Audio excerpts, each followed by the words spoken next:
வணக்கம். மீதமான சாதத்தில் நம்ம என்ன பண்ண முடியும்? ஆல்ரெடி என்னென்னலாம் ரெசிபி பண்ண முடியுமோ நம்ம ஆல்ரெடி விஷயம் பண்ணியிருக்கோம்.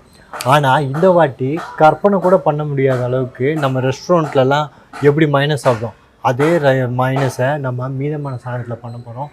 ரொம்ப ஃபேண்டாஸ்டிக்காக ஃபேப்லஸாக இருக்குது. எப்படி பண்ணுறதுன்னு வாங்க பார்த்தோம்.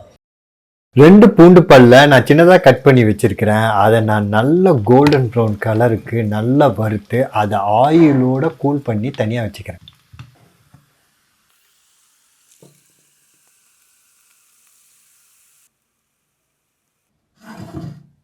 ஒரு 10 முந்திரி பருப்பை நான் மிக்ஸி ஜாரில் சேர்த்துக்கிறேன். அதோட ஒரு 15 மிளகையும் நான் சேர்த்துக்கிறேன். அதுக்கப்புறமா ரோஸ்ட் பண்ணி வச்சிருந்த கார்லிக்கை அந்த ஆயிலிருந்து எடுத்து நான் சேர்த்துக்கிறேன்.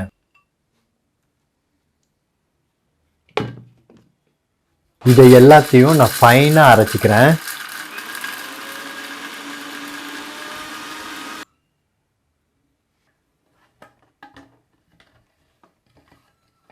பூண்டு வறுத்த ஆயிலை பாதியை நான் இதில் சேர்த்துக்கிறேன்.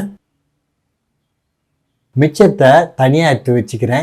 ஏன்றதை நான் சொல்கிறேன். 1 டம்ளர் வடித்த சாதத்தை இதோட சேர்த்துக்கிறேன். 1 டேபிள் ஸ்பூன் ஆப்பிள் சைடர் வினிகரை நான் சேர்த்துக்கிறேன். உங்களுக்கு வேணும்னா எலுமிச்சம்பழம் ஜூஸோ இல்லைன்னா ஒயிட் வினிகரோ கூட நீங்கள் சேர்த்துக்கலாம். 1/4 டேபிள் ஸ்பூன் நான் உப்பையும் சேர்த்துக்கிறேன்.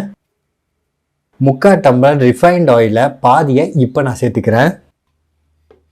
இதை 3-4 வாட்டி பிளிட்ஸ் மட்டும் பண்ணுங்க.